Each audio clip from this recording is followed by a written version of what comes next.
Good evening, everyone. Welcome to our Dhammapada session today. We are honored to have Bhante Pemaratana with us again to guide the session. Before we begin, may I kindly remind everyone to mute your microphone for a smooth and peaceful session. Let us now respectfully invite Bhante Pemaratana to begin. Sukhi Hotu. Good evening to all of you, and so nice to have you all today. And today will be the last session on Dhammapada studies for this series. So I'm glad that you have been, studying Dhammapada for 6 weeks. Actually, I think 7 weeks because I had to skip one Thursday. So today also let us learn one more verse in the Dhammapada. But before we start, let us take a moment to pay our tribute, pay our respect, gratitude to our Supreme Buddha, putting our palm together with deep respect and gratitude. Let us chant Namaskara, the salutation to the Buddha. Namo tassa bhagavato arahato samma sambuddhassa. Namo tassa bhagavato arahato samma sambuddhassa. Namo tassa bhagavato arahato samma sambuddhassa.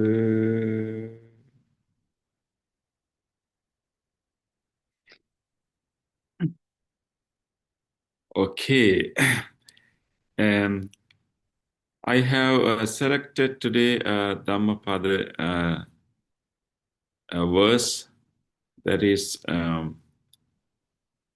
in the middle of the Dhammapada text. I hope that you can see it.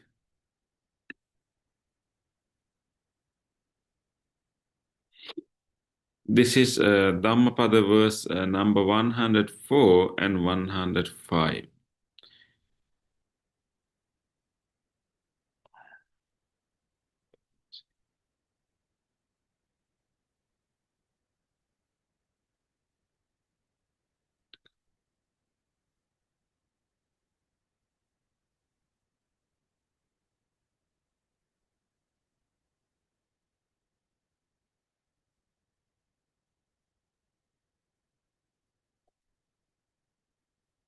And this verse talks about a victory, a conquering of victory, and then this is actually a conquering of ourselves.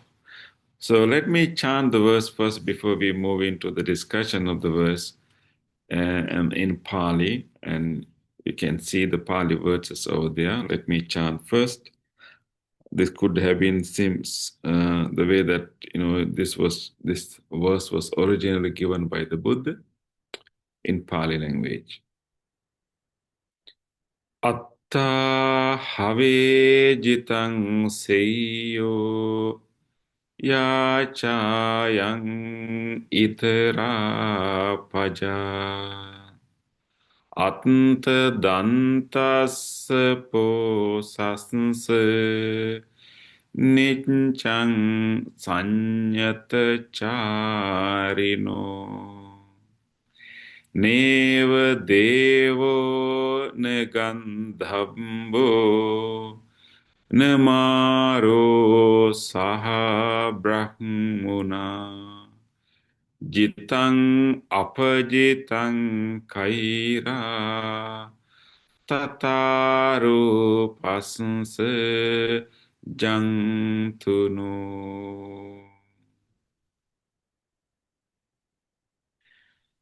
Better to sorry to interrupt. I think you put on the wrong slide. It should be further up. Thank you. Yeah, thank you. Let me see. So you didn't see the correct slide, you mean?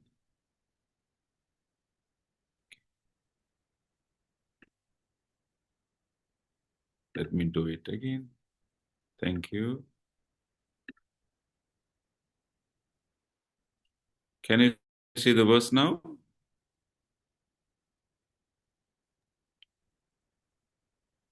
Can you go further up? Okay. You mean?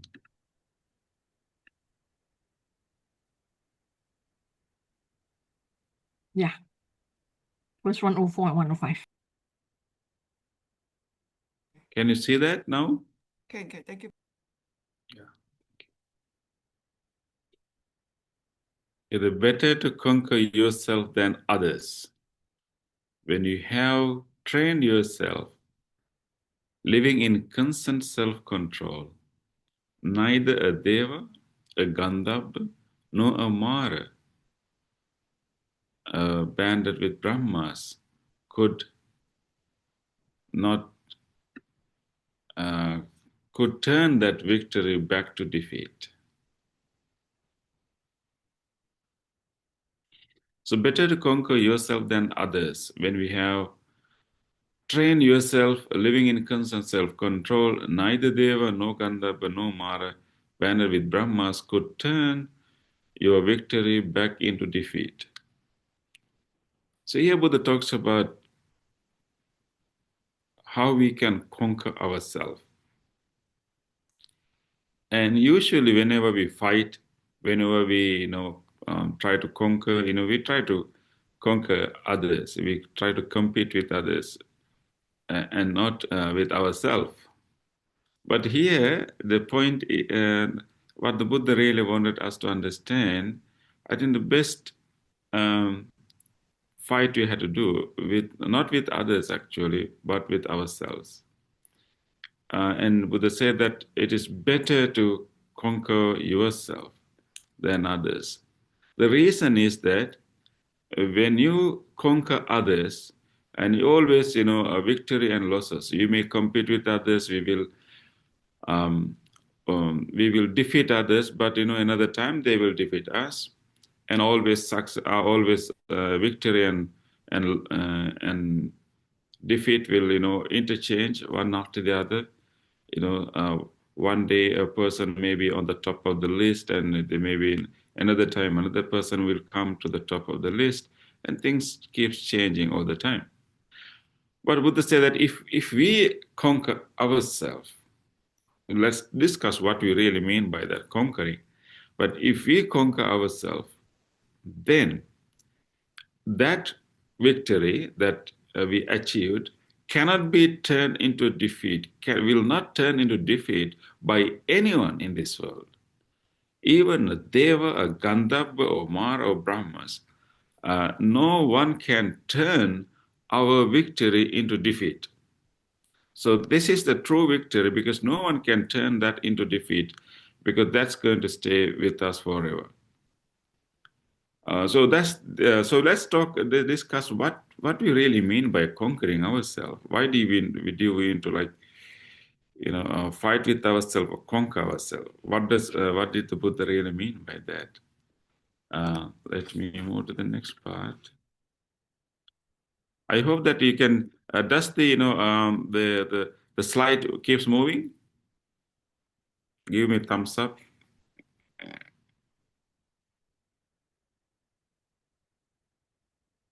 So let's be familiar with these few Pāli terms. Thank you. And so here we have a term called Attadantassa. Attadantassa. That means self-control, in other words, self-mastered. Attā is a Pāli term to refer to self, or I, or oneself. And we know that we have a famous teachings of the Buddha, what we call anatta. So anatta also comes from Attā. So anatta means no self or non-self. The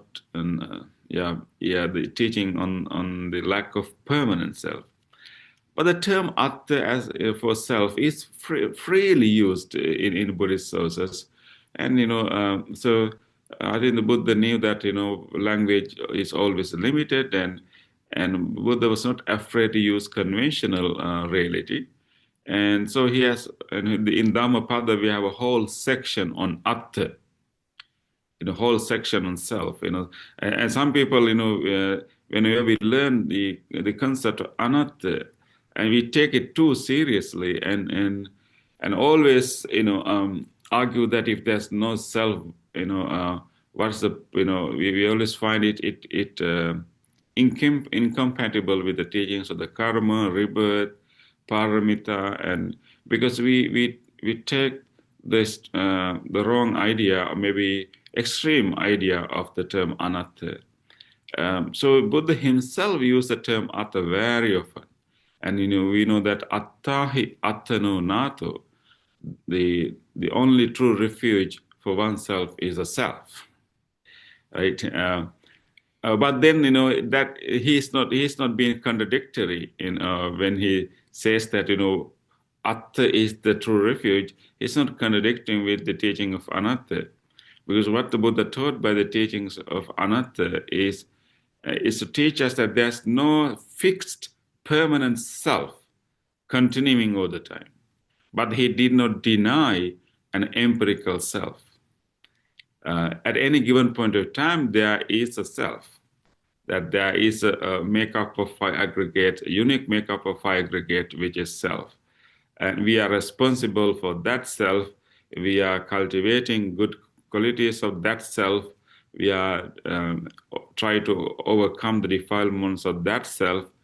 But that self that existing at a current time is not going to be the same or unchanging over time. It keeps changing. So Buddha admitted an empirical self, a self that is existing at any given point of time that is separate from other selves or other beings. But the teaching that the point that he was emphasizing, that people tend to take this self as a permanent solid thing, and also as something, the sense of an owner. There's an owner behind our experiences. So he denied that concept of permanent owner or permanent witness behind our experiences and permanent entity called Attā. But he's ready, and he was ready to use the term Attā to refer to empirical self, a self that we always experience. In a normal time. So Attadantassa means self-control, self-masters. And then seyyo means better. So it's a qualitative term, better. And then there's another word called saññata. Saññata also means restraint or calm. Saññata is also a name that we find in Sri Lanka and other countries. Buddhist Theravada Buddhist countries use this term sometimes to name monks, called saññata. That means restraint or calm. And Jitaṃ. Jitaṃ is the victory. We know the jaya is also refers to victory. Jitaṃ means what has been conquered, the victory. And apajitaṃ is the opposite of jitaṃ. That means defeat. So apajitaṃ. So that the prefix apa also function here as an to give the opposite meaning of jitaṃ. Apajitaṃ means defeat. Okay, these are the few Pāli terms that I would like you to be familiar with. If you have any questions, you may ask later. So, conquering oneself. We often compare ourselves with others, and that's a common tendency that we all have. A tendency in our mind that to push us, motivate us to compare ourselves with others. And this is something that we constantly do in our mind, sometimes in an unconscious level. Whenever we are with other people, we compare ourselves with others, we compare our dress with others, we compare our body with others, we compare our belongings like our car or any other things with others, we compare our career with others. All the time, we just have this tendency of comparing ourselves with others. And sometimes if you do it too much, that this is a recipe for suffering. Because whenever we compare ourselves with others, and it's interesting, we only compare our bad side with the good side of others most of the time, and we do opposite also sometimes. And whenever we compare our whatever bad side with the good side of others, we always find that we are lacking. So that is how we, that's a tendency we need to recognize that, we all have. But then we feel competitive with other people around us. So once we compare ourselves with others, and then we feel competitive. And then we tend to compete with others most of the time. And we want to pass other people. We want to be better than other people. And so this competition can create tension and can create uneasiness within us. And this is what is, the whole world is doing. And we can think about, the business world. We can think about political world. And we can think about in corporate world. This is what people are doing. They're competing with other people. And so we spend a lot of our time and our energy to better than others. Maybe in a worldly sense, there can be some healthy level of competition. Because of this sense of competition, people can grow, company can improve, countries can improve. There's one healthy level of competition, but we have to know the limit. And in our personal life, if you are going to always try to compete with people around you, with your own colleagues, and that's, if you do it more than a healthy level, and that can create a lot of problems for us. And so we try to be among the top 10 most of the time, right? If we try to be among the top 10, and even and let's say with all our effort, if we reach the top 10, and then our minds turn to the fear of losing that position, and this is happening to many people. And after putting a lot of energy, and once you reach there, if you are completely happy, then maybe that should be okay. But problem is that even though we are in the top 10, and then we have to struggle to remain there, and then also we already have fear of losing that position. So there's never a peace in that case. But the conquering oneself requires turning attention to ourselves, and just gradually turn our attention to ourselves and not to like others. Most of the time our attention is outward oriented, and we are always looking at others, but conquering oneself requires a big shift. That is turning attention to ourselves and the conquering our own weaknesses and our unhealthy habits. And this is what the Buddha meant by conquering oneself, is turning attention inward and recognizing what are the weaknesses, what are the unhealthy habits, what are the defilements, and honestly accepting what are the defilements that bother us, and and what are the unhealthy habits that prevent us from achieving happiness and peace, and then try to deal with that. And that's a big battle, and that requires a lot of effort. And so what really Buddha is saying, that instead of wasting our energy and time to compete with others, why not we turn our attention to ourselves, and then deal with those weaknesses and failures, and recognize those imperfections, which is very common for all of us, until we attain enlightenment. And we are all full of defilements, and therefore we really need to pay attention and work with that, which is not easy. So what Buddha is saying, that instead of spending our time on competing with others, maybe we should turn our attention to ourselves, and then and work and have that battle, not the battle, but that is struggle with ourselves, because that struggle is truly, truly fruitful.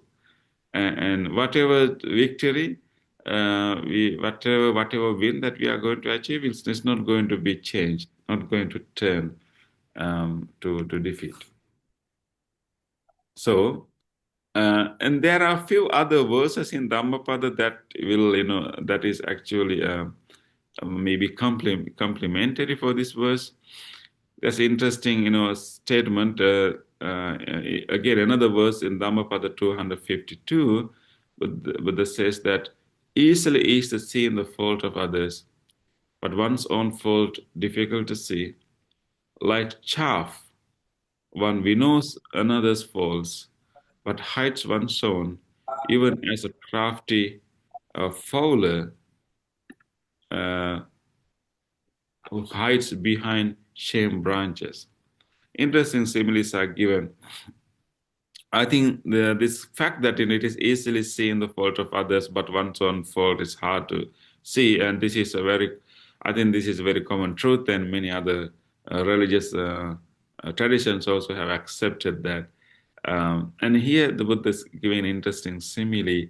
Whenever we winnow, I think you remember the old in ancient time, we have the winnow. Whenever we have husk, the chaff means the husk around our grain. Whenever we want to remove the husk around the grain, we will winnow it. So we try to to take the chaff out, maybe the husk, the cover husk out. So so that's usually whenever we see faults in others, we highlight it, we talk about it, we notice it, and it's like always we emphasize it, highlight it. But it's very difficult to see our own fault. We justify our behavior, we ignore, we deny our weaknesses. It is like a hunter, a crafty fowler, or like a bird fowler, bird hunter will hide himself with branches. We hide oneself as a bush, covering with all the branches around us. And so that's how a hunter will hide in the forest. So in the same way, we try to cover up. We try to cover up our own defilements, our own weaknesses. That is common. So that is why it's really difficult, to win ourselves. But the true victory is actually going beyond that. But that's also another interesting verse given by the Buddha. This is more important of our own personal life, because if you focus on the errors of others, constantly finding fault in others, your defilements flourish. You are far from their ending. This is an interesting, life lesson we all have to learn. If you focus on errors of others, like always, like focus on errors of others or fail or maybe faults of others, and constantly finding fault. Sometimes we can have that habit, always constantly finding fault in others. And if we have such a tendency, what Buddha say that in such a person, his own defilements grow, and he's far from the destruction of the defilements. He's far from enlightenment in other sense. And this is a very important point to remember, because, of course, we easily notice other people's faults and their mistakes, and sometimes, we want to help them, we want to correct them. But I think maybe if that other person is your close family member, your good friend, maybe you should, have compassion and gently or politely point them out their errors and faults and mistakes and help them to grow. And we need to do that help. But if you simply keep criticizing others, looking faults in others, finding faults in others, and have that, tendency of always criticizing, complaining, that person develop his or her own defilements continuously. And so we actually looking, finding faults in others, but actually in that process, what we are really doing is actually growing our own faults, growing our own defilements, and we are becoming far from our own freedom. So whenever you find some errors and faults in others, notice that and use that as an opportunity to understand the nature of human mind, understand the nature of human behavior, and try not to focus too much on the errors, because we may easily notice faults in others or maybe bad qualities in others, but no person is only bad. Any person is a package of both good qualities and bad qualities. It will be very useful for us if we can turn our attention to whatever good qualities that person may have. It is obvious that person has this bad quality, but instead of thinking about that, if we can purposely, pay our attention to whatever good quality that person also having, and that can help ourselves. That will help our goodness to grow. So therefore, I think it's so important to remember that, because most of the time we spend our time on, finding faults and complaining and talking about, other people's faults. And all these verses are really, really helping us to turn attention to ourselves. And what's the point if our defilements grow, if our faults grow in finding faults in others, right? And we are not helping ourselves in that sense. So I think it's a good life lesson to learn. At this point, actually, I would like you to pay attention to an interesting quote by a well-known psychologist, Carl Jung. He gave an interesting, he has an interesting statement. Everything that irritates us about others can lead us to an understanding of ourselves. This is a very, insightful quote. Everything that irritates us about others can lead us to an understanding of ourselves.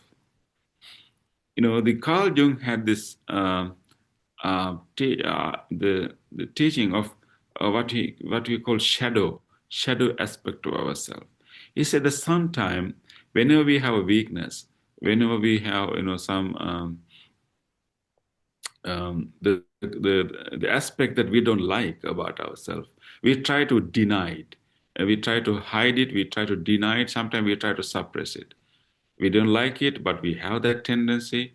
We instead of really dealing with it in a healthy way, we try to deny that, and then we try to suppress it.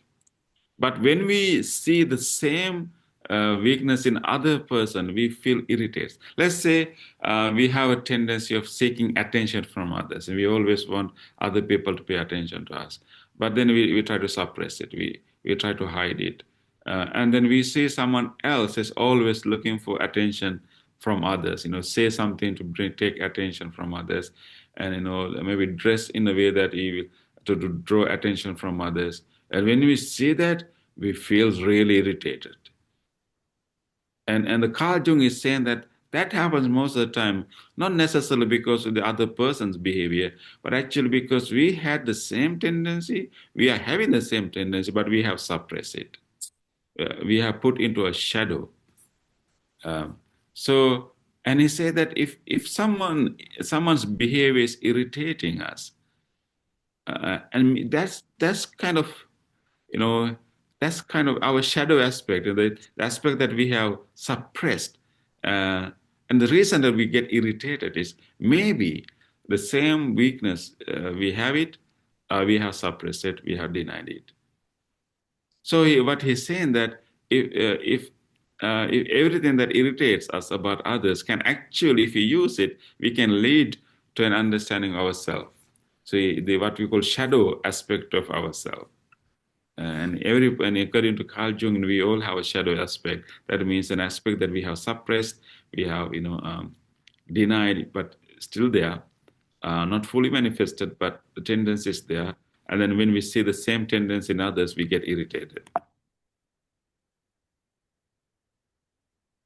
So when someone irritates or upsets us, it's because their behavior touches something unresolved within us. And this is a good, lesson to learn. And our reaction, to those behaviors reveals a hidden aspect of ourselves. Sometimes insecurities, desires, fears, traits we unconsciously suppress. So this is a good point to understand. Good point to learn more about ourselves. And think about your own life. What kind of behaviors in others that really irritates you. Whether some people. I'm just thinking about an example. Maybe some traits in others. Maybe some people want to be the lead, always want to dominate the group, the dominate thing. And maybe we had the same tendency, but we have suppressed it. And then when someone else is doing that, we get easily irritated. So so what Carl Jung is saying, that whatever irritation or whenever someone irritates or upsets us, maybe we can use that opportunity to learn more about ourselves. So other people act as mirrors, reflecting back parts of our own psyche that we might not see clearly. So maybe we can see others' faults, but instead of really focusing on their faults or try to correct them, try to criticize them, try to complain about them, maybe we just turn the attention inward and use that as a way to understand ourselves more. So therefore, maybe the question we should ask is not that why that person is always bothering me, why that person is always behaving like that. Instead of asking the question about the other person, we should ask the question about ourselves. Why does this behavior bother me so much? Why the other person's behavior bother me so much? What it can tell about me? That will be a real fruitful question to ask, because that can help us to grow. What part of myself is being reflected here?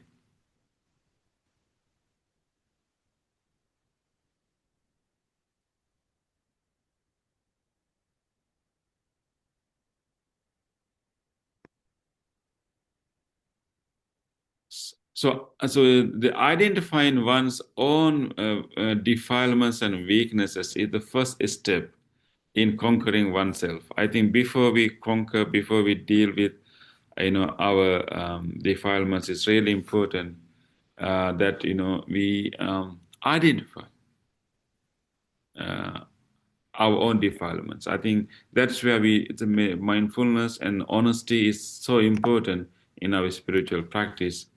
And so Buddha talked about three main categories of defilements. We call greed, anger, and delusion. Greed does not only mean greedy, but greed means any defilements that are about wanting more and desiring.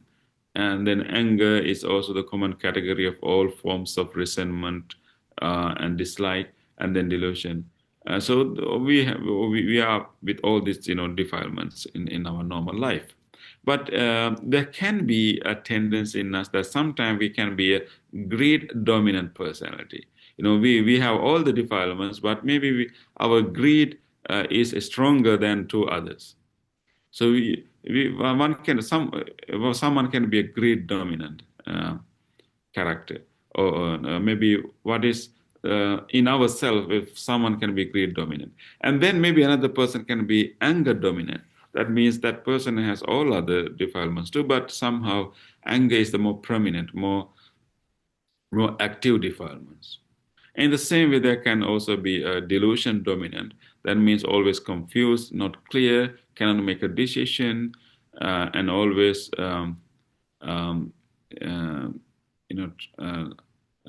feel not confident.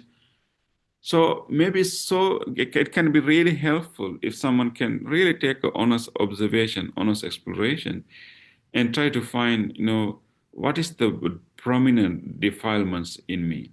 What is the most prominent defilements in me?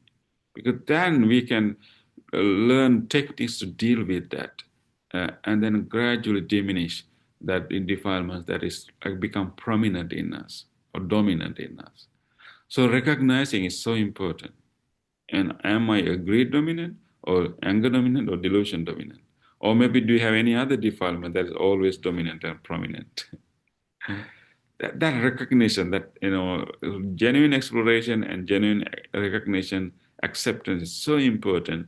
Then we can deal with that. That's true conquering oneself. And there can be other patterns also. Sometimes there are people who are always finding blaming others, and sometimes blaming oneself. Blaming others and blaming oneself could be another important pattern in us. Because we know there's something wrong, something went wrong. If there any problem, we encounter any challenges, we have a tendency of somehow finding a person to blame for it. If you are late for an appointment, and you will find someone to blame for it. And if you drop something, if you broke something, and you will find someone else to blame for it. And so we have that. Or sometimes the other opposite tendency also, like a blaming oneself, and always being so self-criticizing and always blaming oneself, and that's also another pattern. Both are not healthy. Always think that I'm the one who creates problems. I'm always like that.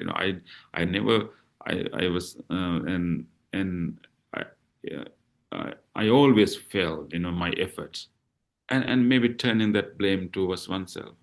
And those are actually tendencies that are common, but maybe the thing that we need to work on and overcome that. That's really conquering oneself. And similar to that, I will also point out two other qualities, two other tendencies that we present in us: looking down on others and looking down on oneself. Sometimes we look down on others, always, think that I'm higher than others, and I'm better than others, and other people don't know much. I know much better. Or maybe we look down on oneself and always feel insecure, always feel not enough, always feel lower than others. And this is what Buddha called Māra, our tendency of measuring ourselves. Both are not healthy. So that is why we really need to understand what is bothering me. Because either you are looking down on others, or you are looking down on yourself. Either you are blaming others, you are blaming oneself. Or either you are greed dominant, or anger dominant, or maybe delusion dominant. A true recognition is the key for us to truly deal with that. So it's really important to have an honest exploration for this.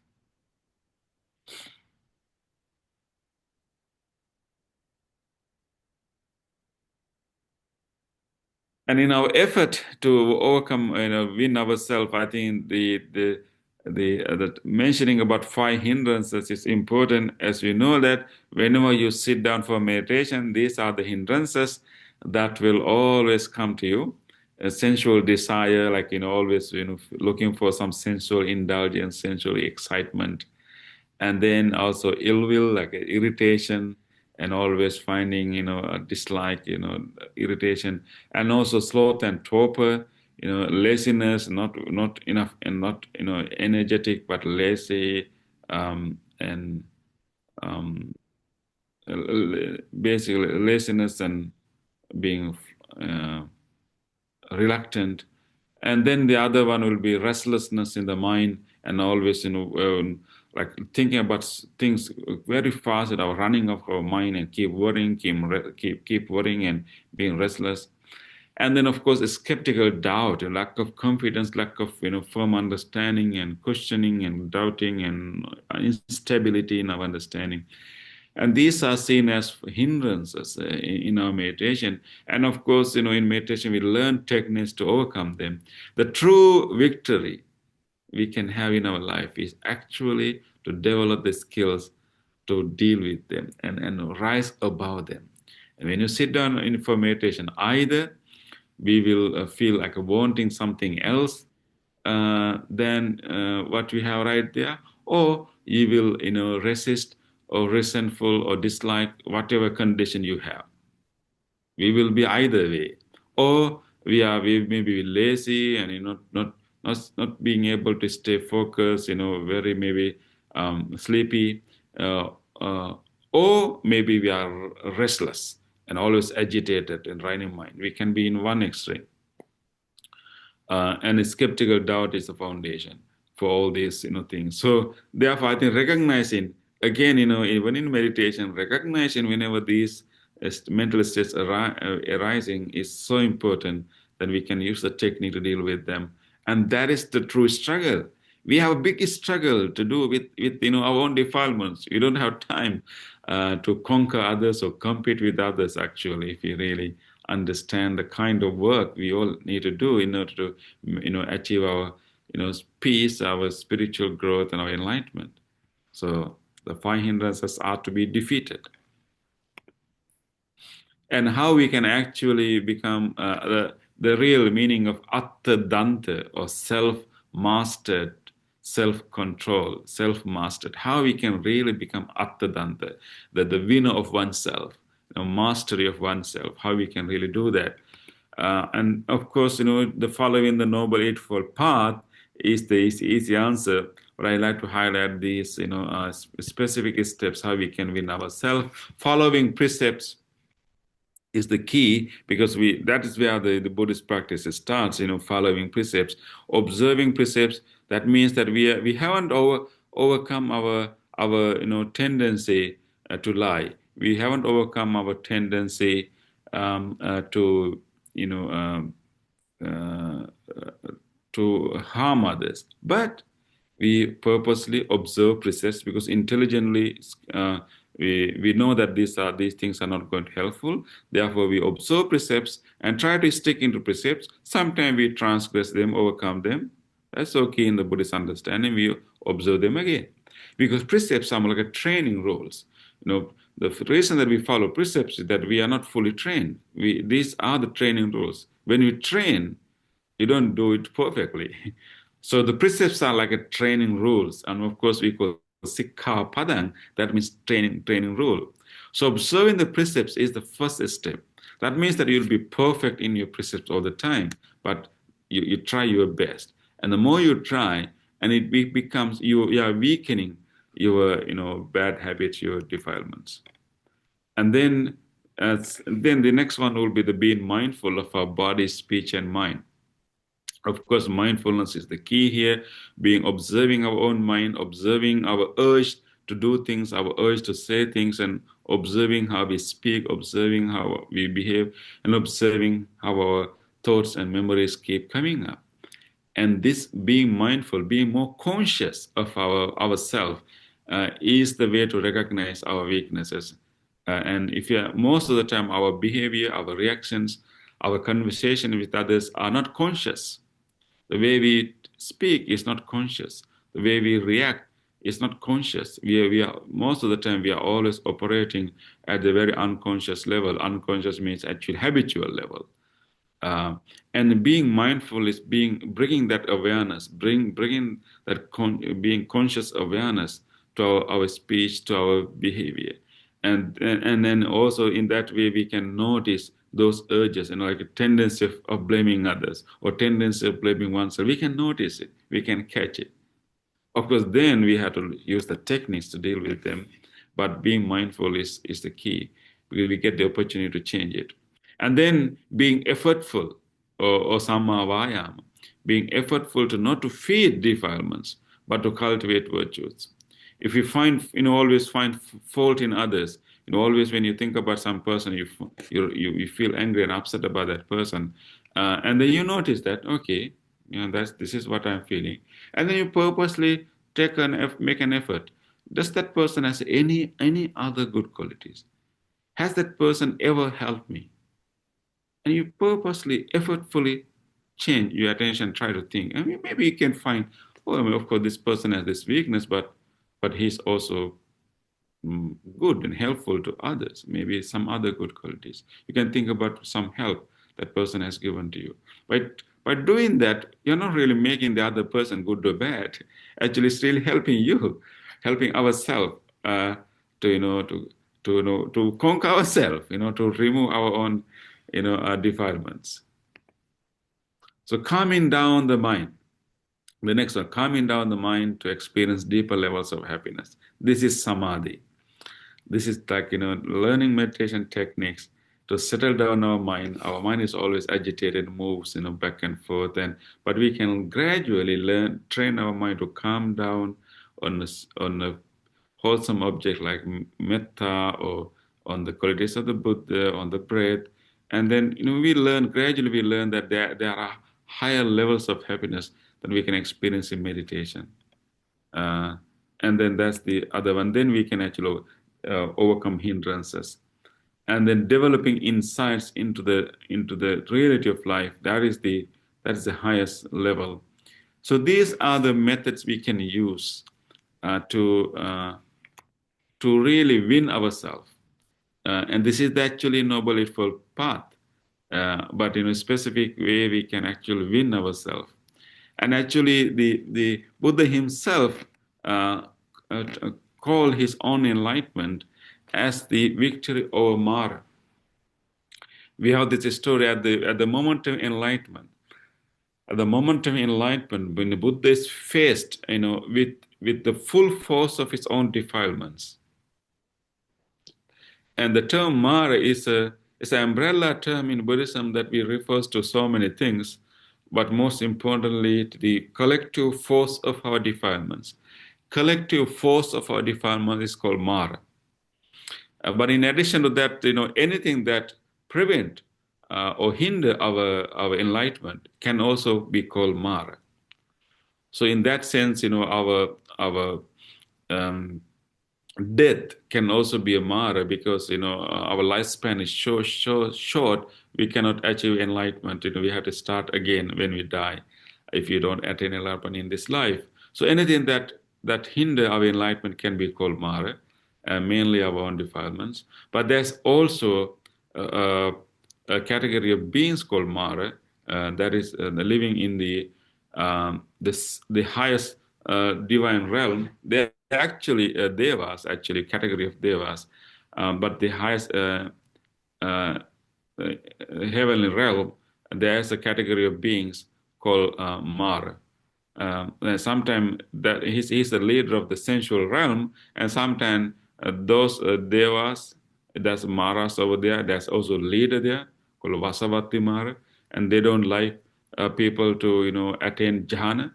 They don't like people to overcome sensual desires, because in that case the beings will be free, go beyond the sensual realm. So they try to keep people in the sensual realm. So they are also called Māra. But anyway, so here, so at the last moment of the enlightenment, Buddha was faced with the full force of defilements, because when just before defilements are completely eradicated, they come with their full force. So Buddha really had to stick into his practice, and we know that Buddha, in order to develop his confidence, he generally touched the earth, because he has been practicing paramitas, practicing all these qualities over many lifetimes for this moment, to have this victory, and he has developed enough skills to deal with this force of his own defilements. So when he had to encounter the full force of his defilements coming, his own ego, it with full force fighting him, and he gently touched the earth to be the witness, because there was no one around the Buddha at that time, and no one knows how how many qualities, how long Buddha has been practicing, where Buddha has been developing his skills to win his own defilements. The only earth witness it, because earth has has maybe go many rounds of evolution, devolution, and as in previous lives as a bodhisattva, Buddha practiced all these qualities on this earth. So earth has witnessed the generosity, the compassion, the patience, and all the paramitas, all the perfection Buddha cultivated, all the qualities Bodhisattva cultivated. So Buddha touched the earth to be the witness, and that means and then by touching the earth, and the Buddha developed more self-confidence to stick into his practice and develop his insight into the true nature of defilements, and develop his insight into his own ego and defilements, and they eradicated them and completely get rid of them forever. So it's seen that his enlightenment also seen as the victory over Māra. I think that is the kind of battle that we are all also having in our own life actually. So here there's another interesting verse recorded in Dhammapada, the first utterances of the Buddha after enlightenment. And Buddha said that "O house builder, you are seen. You will not build this house again. For your rafters are broken, your ridgepoles shattered.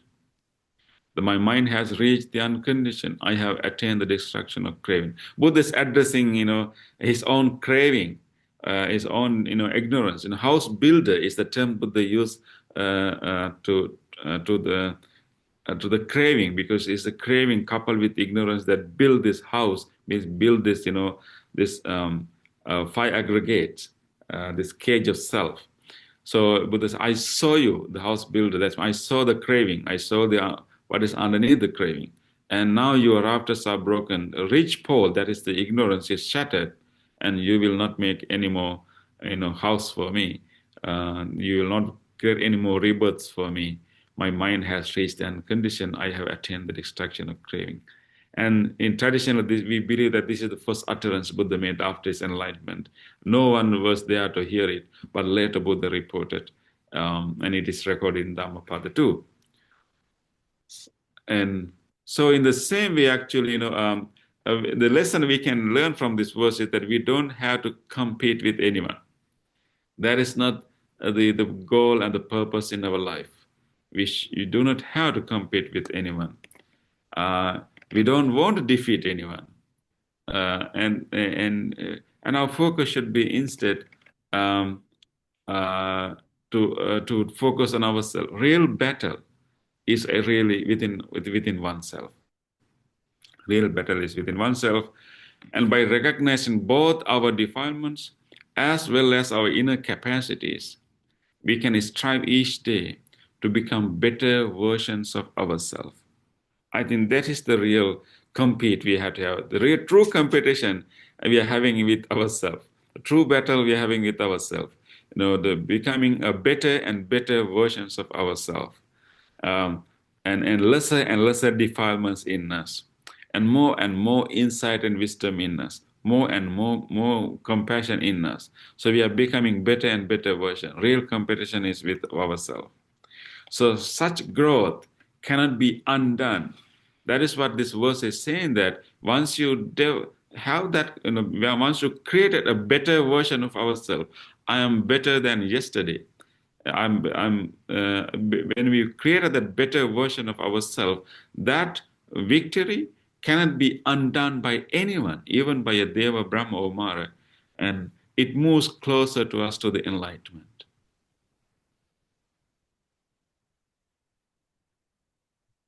So let's fight with ourselves. Let's compete with ourselves. Compete means not in a harsh way, but actually making an effort to be a better version of ourselves. So so that's what the Buddha meant by that, to victory over oneself. The winning.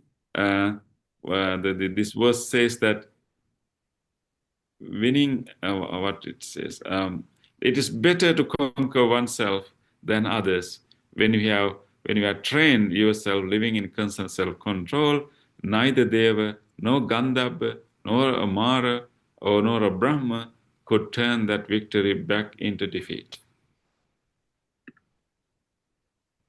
Okay, with that, I would like to invite you to ask any question, any clarification you would like to have. Okay, please, you can write your question in the chat box, or maybe you can raise your hands and ask that question.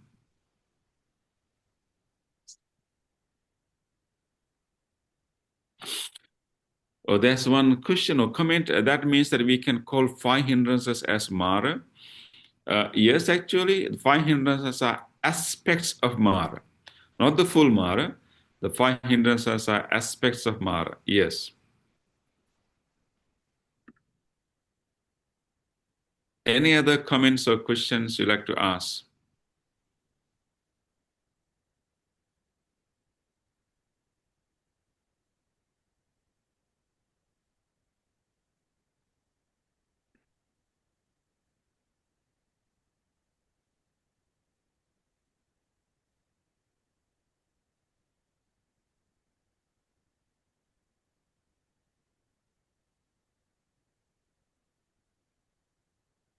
Okay, I believe that, I think the lesson is clear. And this is a common teaching we can find always. Buddha is really asking us to look after ourselves, watch ourselves, look after, because once you look after ourselves, it develops the ability for us to look after others. And I think that's the main, teachings in Buddhism. Okay. Okay, so if you don't have any questions to ask, I really want to appreciate, your participation. I really enjoy, every Thursday morning to be with you and go through this, very important teachings of the Buddha. It helps me to deeply, explore these Dhammapada verses. And then read them again and try to understand for myself. So you help me also to go back to those verses. As a young monk, I remember that we memorized all these verses. But when we memorized those verses, we didn't really mean the meaning at that time. We just, because every morning our master will call us and we have to go with the Dhammapada, and then we have to close our eyes and put our palms, and we have to read it by heart, memorize. So we memorize all these verses, but gradually we learn the meaning because we memorize them. Anytime those verses play in our mind, it's really helpful. Because we memorize them. But it's so important that we reflect, we go back to those verses again and again. So it helped me to reflect on those verses again, and it helped me in my own life to learn these important life lessons. And I hope that you have also got important lessons from this wonderful, insightful teachings of the Buddha. And thank you very much for being part of this series. And I look forward to see you all. I'm planning to come to Malaysia in January. Not in December, but in January. And look forward to see you all when I'm there. And hopefully I can meet all of you. Yeah. With that, we will conclude our session. Let us take a moment to dedicate our merits to all our departed ones, and let us be deeply grateful to our teachers also. And today, you may have come to this the teachings because of a teacher. Because so let us think about all our departed teachers, our mentors, and our masters, and also all our beloved parents or grandparents or elders who help us so much in our life, who directed us to this Dhamma, the most important gift in our life. So let us be grateful and share these merits with all of them. May all of our family members, our ancestors, our beloved teachers share these merits. May they continue their journey towards the enlightenment. May they be well, happy and peaceful wherever they may be. Idaṃ me ñātīnaṃ hotu sukhitā huntu ñātayo. Idaṃ me ñātīnaṃ hotu sukhitā huntu ñātayo. Idaṃ me ñātīnaṃ hotu sukhitā huntu ñātayo. Let us also share these merits with all other living beings. If there's any being in this world, a deva or gandhabbo or any other being, if someone is like to share and rejoice in this merits, may he or she do so. May all living beings share this merits. May all living beings be well, happy and peaceful. Attā amhi sambhataṃ puñya sampadaṃ sabbe deva anumodantu sabba sampatti siddhya. Attā amhi sambhataṃ puñya sampadaṃ sabbe bhūtā anumodantu sabba sampatti siddhya. Attā amhi sambhataṃ puñya sampadaṃ sabbe sattā anumodantu sabba sampatti siddhya.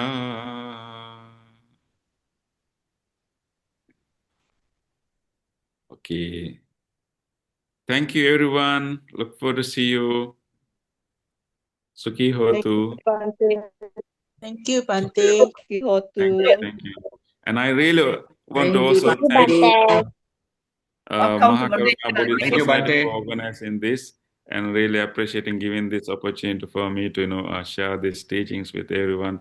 Thank you, Mahakaruna Society. Thank you, Bhante. Oh, yeah. Okay, who's that? Yeah. Thank you, everyone. Bye-bye. Bye-bye. See you in Malaysia soon. Yes. Thank you. Yes. Thank you, Bhante. You're most welcome. Yes. Bhante, I hope when you come in January, you can conduct some retreat at the Mahakaruna Vihara. Yes, by then the temple will be ready. Yes, please. Okay. Maybe Yeah, I will. Yeah, I will contact. Yeah. Stay I in will one better still. Yes. Thank you, Brother Billy. Yeah, I will. Bhante, tomorrow is the last day of my exam. Oh, tomorrow is the last day of your exam. So I'm thankful, that you waited, you joined the class while you are having your exam. What is your subject? Science. Science? Yeah. This year, Wow. last exam, I got 62. Wow. So you're having science exam tomorrow? Uh-huh. Yeah, it's super easy, right? Is it super easy? Okay. Yes. So I really appreciate, because you stayed throughout the hour. So I'm really, I wish that, may you really do really well tomorrow. And when you sit down for meditation, may everything will come clear to you. Anand, can I teach you a technique how to do well in the exam? Okay. It's something that I have been doing, I have been doing this, whenever I have an exam. When you have an exam, because if you have studied anything, even in the class, if you have read a book, all this information is already in your memory. But the problem is we don't remember them on time. Whenever we see the question, we have studied it, but we don't really remember it. It's already there, but somehow it doesn't come to us. So the one technique I use is actually, whenever I have the exam paper in front of me, I'm not hurried to read the exam paper. I take about 1 minute, or maybe half a minute, I just simply close my eyes. Okay, and then I remember myself that I have taken refuge in the Buddha, and my parents and my teachers are truly wishing me well, so therefore I can do this well. Okay, I just remember myself. Okay, I have taken refuge in the Buddha, Buddha is most wise person, so the greatest wisdom, and my teachers, my parents always wish me well, so I can do it. And then you know what I do? I take 3 long breaths. 3 long breaths. I may still close my eyes, okay? And just remember, how who are the people who bless me, wish me well, and then you take deep, long breath. You take a long, deep breath, feel it, and feel it, and then you slowly release that breath very slowly. Okay. Can you do it one more time, one time with me? Keep your upper body upright. Okay, and take a long breath, okay? Breathe in, and in, and out, slowly, little by little. We do it 3 times. I do it 3 times. When I do it 3 times, my mind is super clear. And everything I have read, everything I have listened in the class is crystal clear. So then I open my eyes and look at the question paper. Okay. Or should I do Okay. it 6 or 7 times? Of course you can, but you don't want to be like other people will think of what happened. This boy is closing his eyes, not really writing the exam. So you don't want to do it too long. It only take about a minute, less than a minute. Okay, yeah.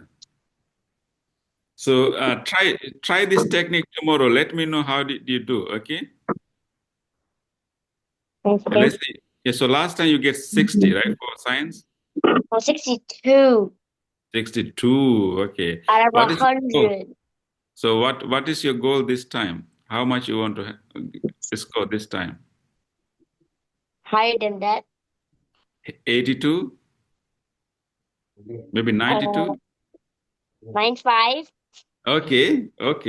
Let's see you use this technique and see whether you can get 95. Okay. Yes. Thank you, Ananda. I will chant for you. Okay. To get 95. Okay. Yeah. You have any other questions? No, I do Okay. not. Okay, Ananda. Let me chant for you. Okay. Wishing you a real best. And do you remember the technique? What you are going to do tomorrow before you look at the question paper? Breathe very, very long 3 breaths. Yes, 3 breaths. But before that, you remind yourself you have the blessings of the Buddha. And who else bless you? You. Yes, I bless you. And then, and you can think about all of them. Okay, you close your eyes and think about all of them. And then you take 3 long breaths. Okay. If you don't, yeah, and then you open your eyes and look at the question paper. Okay. Promise you do it tomorrow? Okay. Okay. So I wish that may Ananda be able to do really, really well tomorrow, and may his mind be very, very clear. May everything come clear to you, and may you get the greatest grade tomorrow. Bhavatu sabba mangalang rakkantu sabba devata sabba buddhanubhavena sada sotthi bhavantu te sabba dhammanubhavena sada sotthi bhavantu te sabba sanghanubhavena sada sotthi bhavantu te. Thank you, Bhante. Welcome. Yes. Thank you, Bhante. Good night to you. Okay. And thank you, Sister Yishin, for coordinating with Bhante. If I can take 3 long breaths tomorrow, if I have a memory card that hasn't expired yet in my brain. Yes. You can hack your memory by taking long deep breaths. Yes. Yes. Okay. Okay. Thank you. Thank you, everyone. Yeah, thank you, everyone. Bye.